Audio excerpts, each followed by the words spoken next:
Hi guys, இப்போ என்னென்னு பார்த்தீங்கன்னா பருப்பு போலி பண்ணலான்னு இருக்கேன். அதுக்காண்டி கொஞ்சமாக ஒரு 1/4 கிலோ 200 கிராம் போல் மைதா மாவு, கொஞ்சம் ஒரு ஸ்பூன் மஞ்சப்பொடி, ஒரு பிஞ்சு சால்ட்டு போட்டு ஒரு 1/2 டம்ளர் தண்ணி ஊற்றிக்கோங்க. நான் கொஞ்சம் தண்ணி நிறையவே ஊற்றினாலும் கொஞ்சம் சொதசொதன்னு இந்த மாதிரி இருந்தது. ஆனால் பிசைஞ்சு முடித்த பிறகு கொஞ்சம் கரெக்டாக ஆகிட்டு, அதுபோக ஒரு 2 கரண்டி எண்ணெய் ரீஃபைண்ட் ஆயில் ஊற்றிக்கோங்க. நல்லா ஊற்றி ஒரு 1/2 மணி நேரம் நல்லா ஊற வச்சுருங்க. ஊற வச்சனால நல்லா மாவு நல்லா சூப்பராக ஆயிரும். இந்த மாதிரி பதத்துக்கு வந்துடும். எடுக்கும் போதே அப்படி நல்லா ஜவு முட்டாய் மாதிரி இழுக்கணும். அப்போ தான் அந்த மாவு கரெக்டான பக்குவத்தில் இருந்துட்டு ஆல்ரெடி பூரணம் ரெடி பண்ணி தான் வச்சுருக்கேன். இது என்னென்னா கடலைப்பருப்பு நம்ம ஊற வச்சு அவிச்சு மிக்சியில் இது பண்ணி அதில் தேங்காய் பூ வறுத்து நெய்யில் வறுத்து மண்டவள பாவு காய்ச்சி ஊற்றிக்கிட வேண்டியதான். போட்டு உருண்டை பிடிச்சி வச்சுருக்கேன்.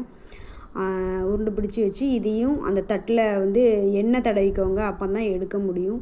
அதில் மாவை தட்டிட்டு இந்த உருண்டையை உள்ளே வச்சு பூரணத்தை உள்ளே வச்சு நல்லா கைட்டே இது பண்ணிக்கலாம். வேணுங்கிறவங்க நம்ம சப்பாத்தி கட்டை கூட வச்சு இது பண்ணிக்கலாம்.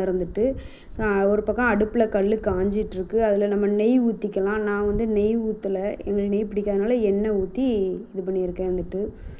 பருப்பு போலி நல்லா சூப்பராக இருக்குது. எப்படி இருக்குங்கிற பார்த்துட்டு கமெண்ட் பண்ணுங்கள். பிடிச்சிருந்தால் லைக் பண்ணுங்கள். மறக்காமல் சப்ஸ்கிரைப் பண்ணுங்கள் இந்த சேனலை.